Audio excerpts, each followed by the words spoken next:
Hello everyone. Good morning to all of you. This is class 3rd and this is our second class in 3rd class. In previous class we have discussed about chapter 1 भाषा और व्याकरण. इससे पहले वाली class में हमने chapter 1 भाषा और व्याकरण के बारे में डिस्कस किया था, उसकी एक्सप्लेनेशन दी थी.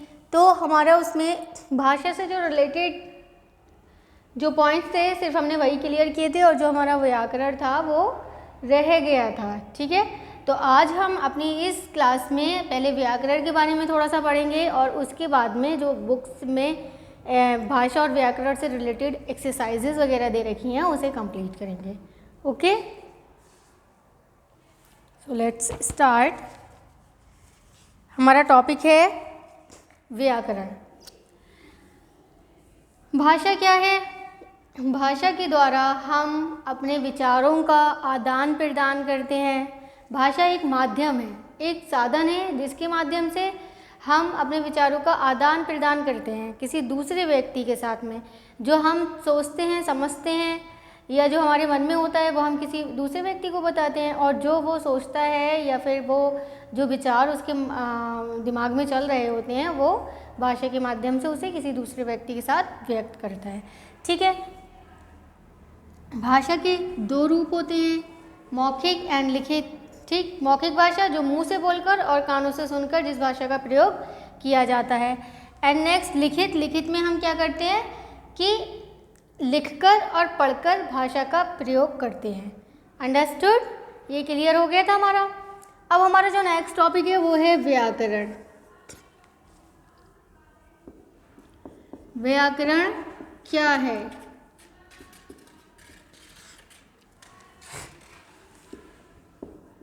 व्याकरण भाषा को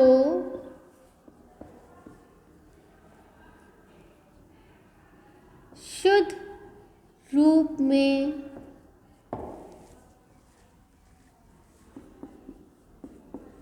लिखना, पढ़ना और बोलना सिखाता है. क्या यूज़ है व्याकरण का? क्या काम करता है व्याकरण? जो हम बोलते हैं, जो भाषा हम बोलते हैं, जिस भाषा के द्वारा, जिस भाषा के माध्यम से हम अपने विचारों का आदान प्रदान करते हैं, तो वो भाषा क्या हम सही बोल रहे हैं?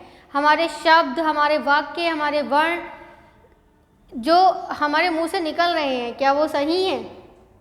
तो वर्ण, शब्द, वाक्य इनका जो सही रूप है वो हम व्याकरण के माध्यम से ही सीखते हैं. ठीक है, कुछ एग्जाम्पल्स के थ्रू देखते हैं.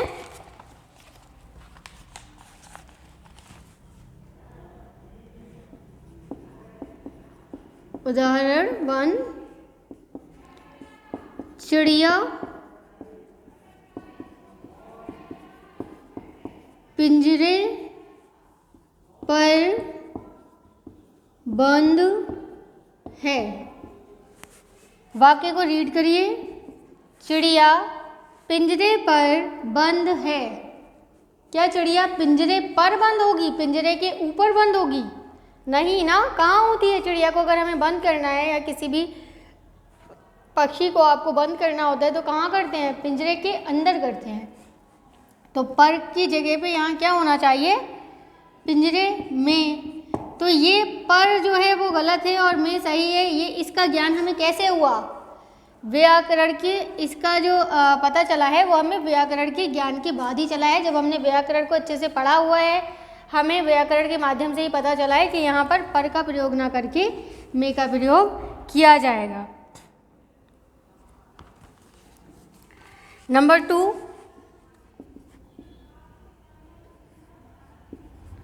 लड़की खेल रहा है. देखिए व्याकरण में बहुत सारे हमारे टॉपिक्स होते हैं जिसमें हम वचन भी जानते हैं, लिंग भी जानते हैं, संज्ञा, सर्वनाम, विशेषण ठीक है, बहुत सारे टॉपिक्स हम क्लियर करते हैं, उनको पढ़ते हैं, और जब हम उनके बारे में जानते हैं तो बाकी सारी चीज़ें हमारी क्लियर होती चलती हैं। तो यहाँ लड़की है जो, तो ये शब्द किससे रिलेट कर रहा है? स्त्रीलिंग, है ना, लड़की स्त्रीलिंग हुई। और यहाँ लिखा हुआ है रहा है, तो ये जो रहा है वर्ड किसके लिए यूज़ किया जाता है? पुल्लिंग के लिए। तो यहाँ पर तो स्त्रीलिंग है, यहाँ पर पुल्लिंग के लिए यूज़ हुआ है, तो यहाँ पे जो गलती है वो कहाँ है? यहाँ है। तो हम इसे अगर करेक्ट करके लिख रहे हैं तो क्या बन रहा है हमारा? लड़की खेल रही है। क्लियर? कि व्याकरण क्या होता है? व्याकरण भाषा को शुद्ध रूप में पढ़ना, लिखना और बोलना सिखाता है। जब हम व्याकरण के बारे में हमें पता होगा तो हम चीज़ों को, वाक्यों को, शब्दों को शुद्ध रूप में लिख सकेंगे, पढ़ सकेंगे और बोल भी सकेंगे। जब लिख सकेंगे उसे सही तरीके से तो उसे सही तरह से हम बोल भी सकेंगे। अंडरस्टूड? ये हमारा भाषा और व्याकरण चैप्टर का एक्सप्लेनेशन कंप्लीट हो चुका है। एंड आप लोगों के पास बुक है तो आप पेज नंबर 10 ओपन कर सकते हैं। अगर आप लोग के पास बुक है अवेलेबल तो आप पेज नंबर 10 ओपन कर लीजिए, जिसका क्वेश्चन नंबर 1 है उत्तर लिखो। तो ये जो क्वेश्चंस हैं इसके आंसर आपको PDF के थ्रू मिल जाएंगे, जो कि आपको अपनी नोटबुक में राइट करने होंगे। आप अपने फर्स्ट पेज पर बायो मेंशन करके और नेक्स्ट पेज पर अपनी डेट, जिस डेट में आप वर्क कर रहे हैं, अपना chapter number and chapter name mention करने के बाद ओनली क्वेश्चन आंसर नोटबुक में मेंशन करेंगे। आपको अपनी कॉपी में सिर्फ क्वेश्चन आंसर लिखना है एंड बाकी जो एक्सरसाइज नंबर 2, 3 एंड 4 है ये हम सिर्फ बुक में ही करेंगे। तो इसको फिल करते हैं। ओके, इसे आपको सिर्फ बुक में फिल करना है, नोटबुक में से नहीं लिखना है।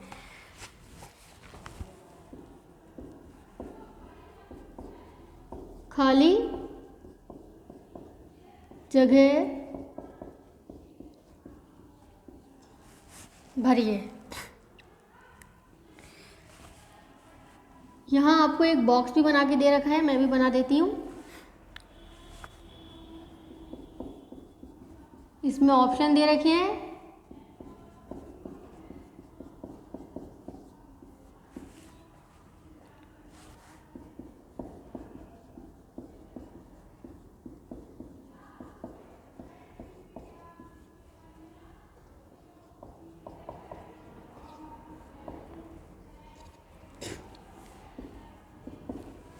का बोलना, सुनना, डैश भाषा में होता है। खाओ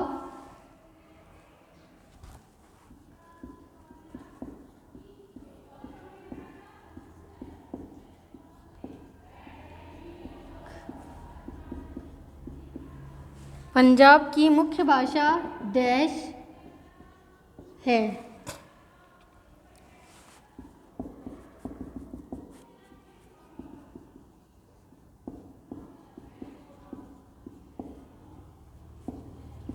आंध्र प्रदेश की भाषा है।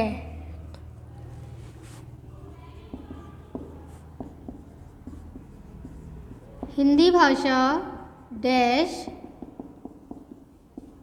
लिपि में लिखी जाती है।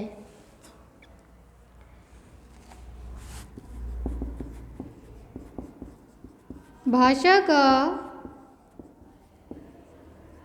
शुद्ध रूप हम डैश से सीखते हैं। ओके, यहाँ आपको 5 खाली जगह दे रखी हैं, 5 ऑप्शन दे रखे हैं जो आपको फिल करना है। बोलना, सुनना भाषा में होता है, हम पढ़ चुके हैं। जब मुंह से बोलकर, कानों से सुनकर, जब हम जिस भाषा का जब प्रयोग मुंह से बोलकर और कानों से सुनकर करते हैं तो वो भाषा का कौन सा रूप होता है? मौखिक। तो वो कौन सी भाषा हुई? मौखिक। ठीक है, तो बोलना सुनना मौखिक भाषा में होता है। पंजाब की मुख्य भाषा, नाम से ही आप पहचान सकते हैं, पंजाबी।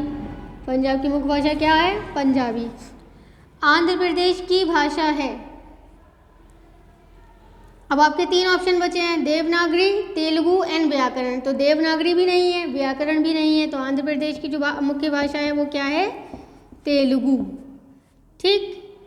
हिंदी भाषा कौन सी लिपि में लिखी जाती है? देवनागरी। और नेक्स्ट ऑप्शन है हमारा व्याकरण, तो व्याकरण तो लिपि नहीं है ना, तो देवनागरी हमारा फेल हो जाएगा। एंड नेक्स्ट, भाषा का शुद्ध रूप हम किसके द्वारा सीखते हैं? अभी अभी हमने पढ़ा हुआ है इसे, व्याकरण के द्वारा हम भाषा का शुद्ध रूप सीखते हैं। ठीक। हमारा नेक्स्ट है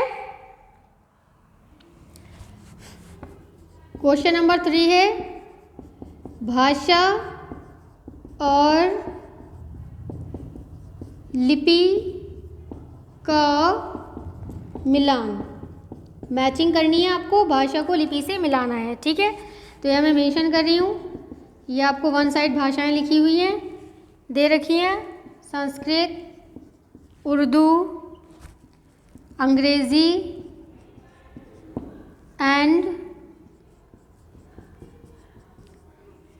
पंजाबी। ठीक है, आपको वन साइड 4 लैंग्वेजेस भाषाएं लिखी हुई दी हैं, संस्कृत है, उर्दू है, अंग्रेज़ी एंड पंजाबी है। एंड उसके अपोजिट साइड में आपको इसकी लिपि लिखनी है जो आपकी बुक में दे रखी है, गुरुमुखी, रोमन, देवनागरी एंड फारसी। तो संस्कृत की लिपि क्या होगी इसमें से? मैंने जैसे बताया हुआ है, शायद इससे पहले बताया हुआ है क्लास में कि संस्कृत और हिंदी की लिपि देवनागरी होती है। यहाँ हमने मेंशन किया है, देखो खाली जगह में, हिंदी भाषा किस लिपि में लिखी जाती है? देवनागरी लिपि में।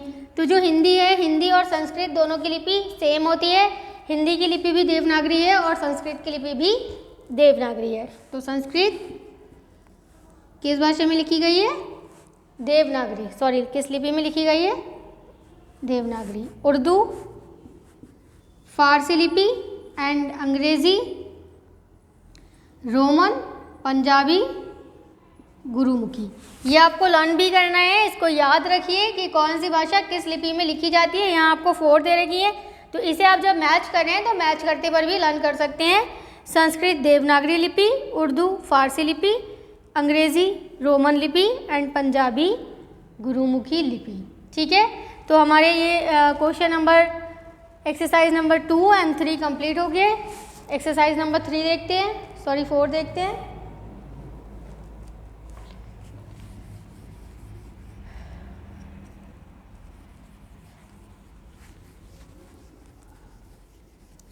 एक्सरसाइज नंबर हमारी जो 4 है वो व्याकरण के बिहाफ पर ही दे रखी है आपको, जिसमें अशुद्ध वाक्यों को शुद्ध करके लिखना है।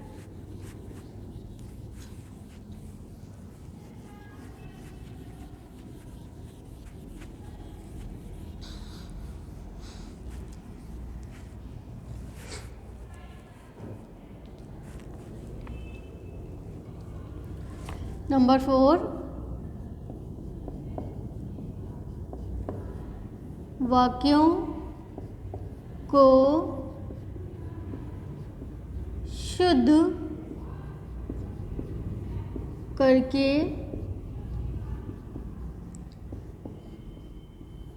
लिखिए। ठीक, पहले हम वन साइड वाक्य मेंशन कर रहे हैं जो दे रखी है आपकी बुक में। बिल्ली काली दूध पी गई।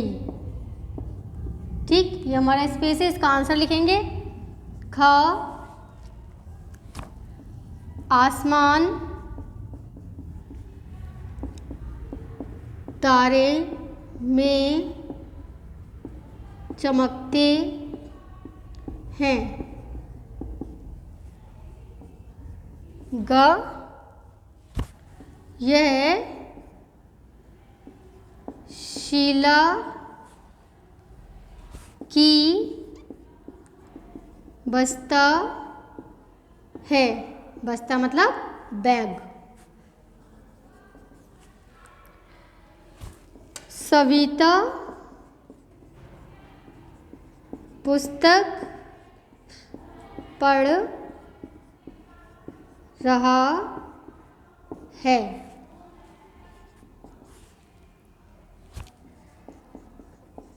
नेताजी मंच पर आ गया है। ये तो हमारे वाक्य जो बुक में दे रखे हैं आपको, जो जिनको शुद्ध करना है, तो ये शुद्ध आप खुद करेंगे। एक बार रीड करिए। बिल्ली काली दूध पी गई। बिल्ली काली दूध पी गई। तो आप इसको, इसमें क्या है, इन सारे सेंटेंस में आपको आपके जो शब्द हैं वो इधर उधर हो गए हैं। ठीक है, आपको इसे अरेंज करना है, सीक्वेंस में लिखना है। तो बिल्ली काली दूध पी गई, तो बिल्ली काली नहीं होगी, काली बिल्ली होगी। बिल्ली का जो कलर है वो बताया है, काली बिल्ली। क्या किया उसने? दूध पी गई। ओके, तो यहाँ हमने क्या किया है, जो बिल्ली है उसका जो कलर है वो काला है, तो यहाँ पर हमने कलर को पहले रखा है और बिल्ली को बाद में। दूध पी गई। ठीक। आसमान तारे में चमकते हैं। क्या तारा होता है उसके अंदर आसमान चमकते हैं? रात होती है, रात में आपने तारे देखे हैं आसमान में चमकते हुए? तो तारे आसमान में चमकते हैं। आसमान होता है, उस आसमान में छोटे छोटे तारे हमें चमकते हुए दिखाई देते हैं। ठीक है, तो आसमान में तारे चमकते हैं, ना कि आसमान तारे में चमकते हैं। तो आसमान नहीं चमकेंगे, तारे चमकेंगे। कहाँ चमकेंगे? आसमान में। तो आसमान तारे में नहीं चमकेंगे, बल्कि तारे आसमान में चमकेंगे। तो क्या लिखेंगे इसे? तारे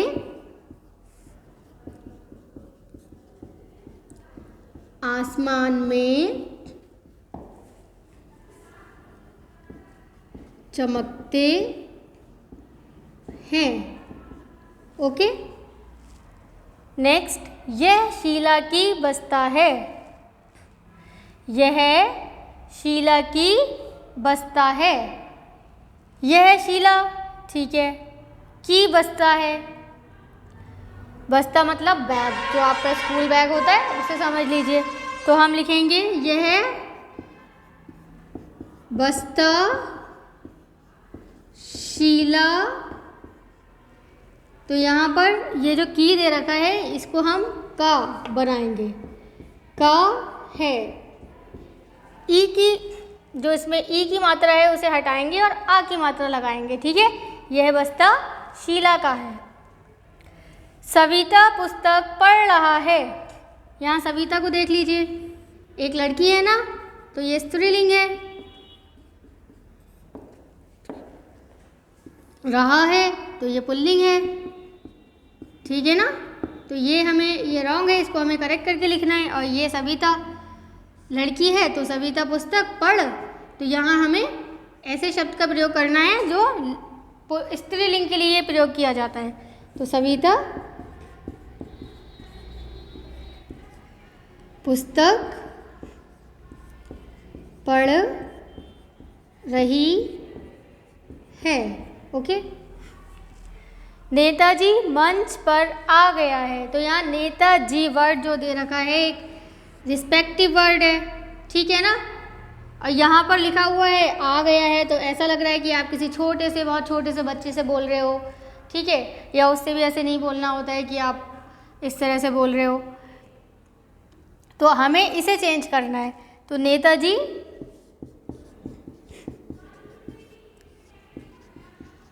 मंच पर आ गए हैं। यहाँ नेताजी तो एक है, ठीक है ना, नेताजी मतलब एक पर्सन ही है। लेकिन यहाँ आ गए हैं ऐसे, ऐसा लग रहा है कि हम बहुवचन की बात कर रहे हैं, लेकिन यहाँ नेताजी हैं तो एक रिस्पेक्टिव पर्सन है, तो हम इसलिए यहाँ पर मतलब हम जो हमारे एल्डर होते हैं उनके लिए हम रिस्पेक्ट के तौर पर यहाँ पर जो है इसका प्रयोग करेंगे। एक बार फिर से देख लीजिए। बिल्ली काली दूध पी गई, काली बिल्ली दूध पी गई। आसमान तारे में चमकते हैं, तारे आसमान में चमकते हैं। यह शीला की बस्ता है, यह बस्ता शीला का है। सविता पुस्तक पढ़ रहा है, सविता पुस्तक पढ़ रही है। नेताजी मंच पर आ गया है, नेताजी मंच पर आ गए हैं। यहाँ सबसे पहले हमने खाली जगह किया है, आपको ऑप्शन दे रखे हैं बुक में, ठीक है, तो ये आपको बुक में ही फिल करनी है। आप अपने ऑप्शन को देखेंगे, फिल कर लेंगे इसे, पहले आप अपने आप से फिल करिए और उसके बाद क्रॉस चेक कर लीजिए कि आपने जो फिल किया है वो करेक्ट है कि रॉन्ग है। नंबर 3, भाषा और लिपि का मिलान, तो आपको इसे मैचिंग भी करनी है, इसे भी सिर्फ बुक में करना है और इसे लर्न भी करना है। नंबर 4, वाक्य को शुद्ध करके लिखिए। इसमें आपके जो रॉन्ग वाक्य हैं उसके सामने आपको इसी तरह से स्पेस दे रखा है, जिस स्पेस में आपको उसका आंसर फिल करना है। एक साइड आपको ये वाक्य दे रखे हैं, आप पहले अपने आप से, अपने माइंड से उसको करेक्ट करने का ट्राई करेंगे। वहाँ इतना स्पेस है, आप इसे प्रॉपर तरीके से लिख सकते हैं, ठीक है। करेक्ट करने के बाद आप इसे क्रॉस चेक कर लीजिए कि आपने कहाँ पर मिस्टेक की है और उसे भी करेक्ट कर लीजिए। सो एक्सरसाइज नंबर 2, 3 एंड 4 हम सिर्फ बुक में करेंगे। चैप्टर नंबर 1 क्लास 3 आपको सिर्फ अपनी बुक में ही तीनों एक्सरसाइज को फिल करना है एंड क्वेश्चन आंसर आपको नोटबुक में करना है, जो कि PDF के थ्रू आपको मिलेंगे एंड उन क्वेश्चन आंसर को राइट भी करना है एंड लिखना भी है, लर्न भी करना है, ठीक। राइट करेंगे एंड देन लर्न करिएगा, अंडरस्टूड। ये हमारा चैप्टर ओवर हो गया है, हमारी एक्सप्लेनेशन कंप्लीट हो गई है, सारी एक्सरसाइजेस कंप्लीट हो गई हैं। इन नेक्स्ट क्लास हम लोग अपना नेक्स्ट चैप्टर स्टार्ट करेंगे, ठीक है ना। तो क्लास ओवर होती है आपकी, enjoy your class, thank you.